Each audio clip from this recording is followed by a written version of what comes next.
Bismillahirrahmanirrahim. Assalamualaikum warahmatullahi wabarakatuh. Selamat datang di kelas biopsikologi. Ini merupakan mata kuliah lanjutan dari psikologi faal. Ini adalah pertemuan pertama yang kita membahas tentang materi.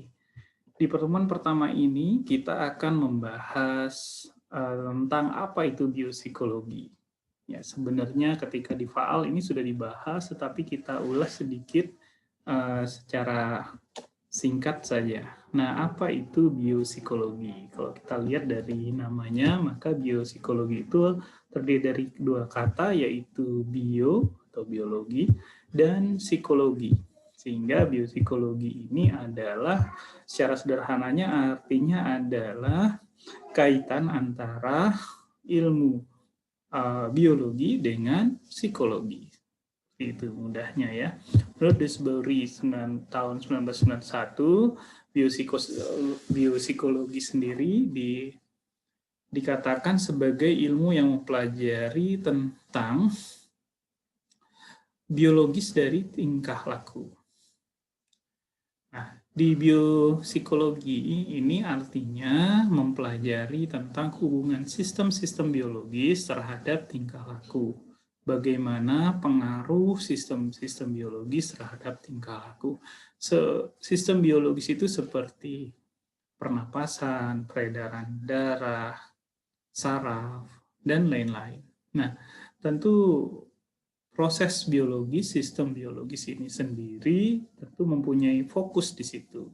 Nah, fokus dari biopsikologi ini adalah pada sistem saraf, terutama sistem saraf pusat atau central nervous system. Nah, dengan mempelajari biopsikologi kita akan mengetahui apa kaitan antara sistem biologis, fokusnya pada saraf, yaitu sistem saraf pusat terhadap tingkah laku manusia tentunya ya. Tingkah laku sendiri apa? Tingkah laku itu adalah segala sesuatu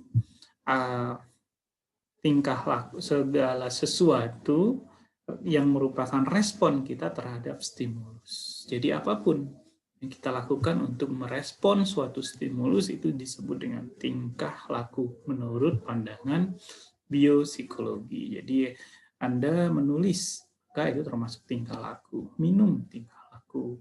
Berbicara, tingkah laku. Mengedipkan mata, tingkah laku, dan seterusnya. Ini adalah timeline atau sejarah dari biopsikologi. Ini sudah pernah kita bahas di faal, jadi saya tidak akan membahasnya lebih lanjut ya.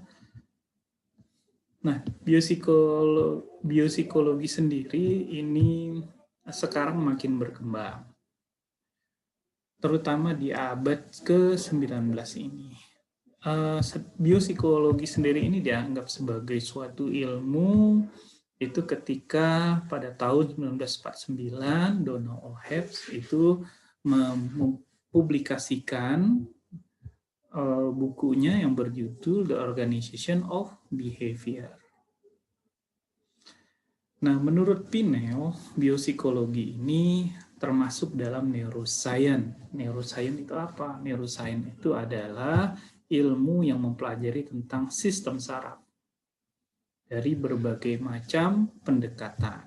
Bisa dari neuroanatomi, neurofisiologi, neurochemistry, neuroendokrinologi, neurofarmakologi, neuropatologi, dan salah satunya adalah biopsikologi. Jadi neuroscience itu kalau menurut Pinel adalah cabang dari neuroscience. Nah, apa sih yang dipelajari oleh biopsikolog? Orang yang ahli dalam biopsikologi disebut biopsikolog.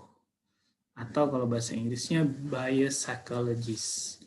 Nah, tugasnya apa nih? Tugasnya biopsikologi ini adalah menemukan berbagai macam fenomena, mempelajari berbagai fenomena terkait seperti persepsi, belajar, memori, emosi, bahasa, dan lain-lain. Itulah yang dipelajari oleh biopsikologi. Biopsikologi sendiri tentu untuk memahaminya maka menggunakan pendekatan. Pendekatannya disebut dengan pendekatan eklektik atau eclectic approach. Eclectic approach itu artinya menggunakan pendekatan dari berbagai macam bidang ilmu. Jadi tidak satu bidang ilmu saja, tetapi berbagai macam bidang ilmu. Misalnya farmakologi, psikologi, neuroscience tadi, kemudian dan yang lain-lainnya digunakan untuk memahami tingkah laku. Buat apa dengan eklektik ini? Diharapkan ketika kita mempelajari sesuatu dari berbagai macam sudut pandang, maka kita mendapatkan gambaran yang lebih utuh dibandingkan kita hanya melihat dari satu sudut pandang saja. Nah, untuk penelitian-penelitian dari biopsikologi sendiri tadi udah dijelaskan ya tadi bahwa pendekatannya namanya apa? Eclectic approach atau pendekatan eklektik.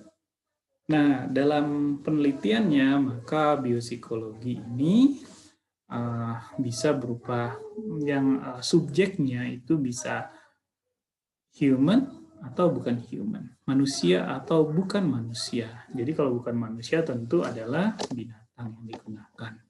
Kemudian metodenya bisa eksperimen atau non-eksperimen. Dan penelitiannya juga bisa berupa penelitian yang pure atau yang betul-betul penelitian dalam dalam setting laboratorium atau applied research. Jadi bisa berupa pure research atau applied research.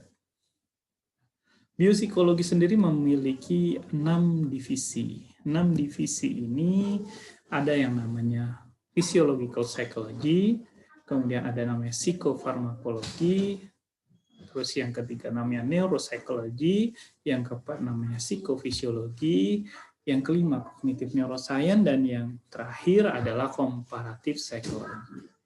Physiological psychology.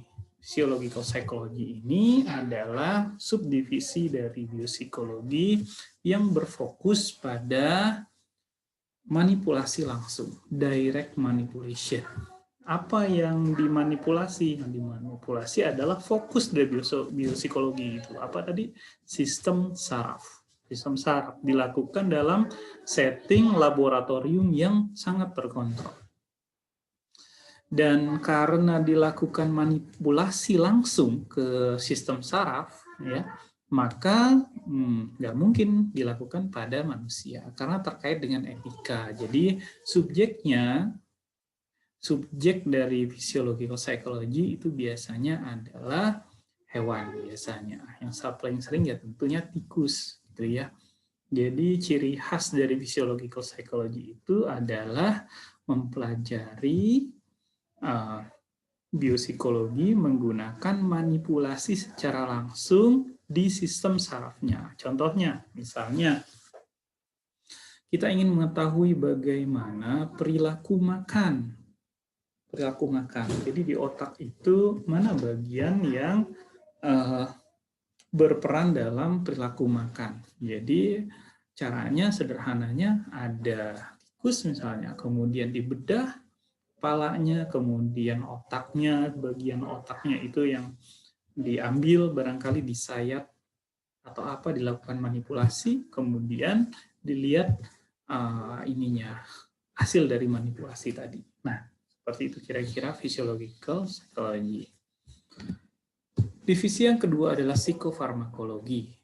Sesuai dengan namanya psikofarmakologi, maka ini terkait dengan farmasi atau obat-obatan. Jadi dia sebenarnya sama dengan physiological psychology, melakukan manipulasi langsung terhadap sistem saraf, tetapi manipulasinya itu menggunakan obat.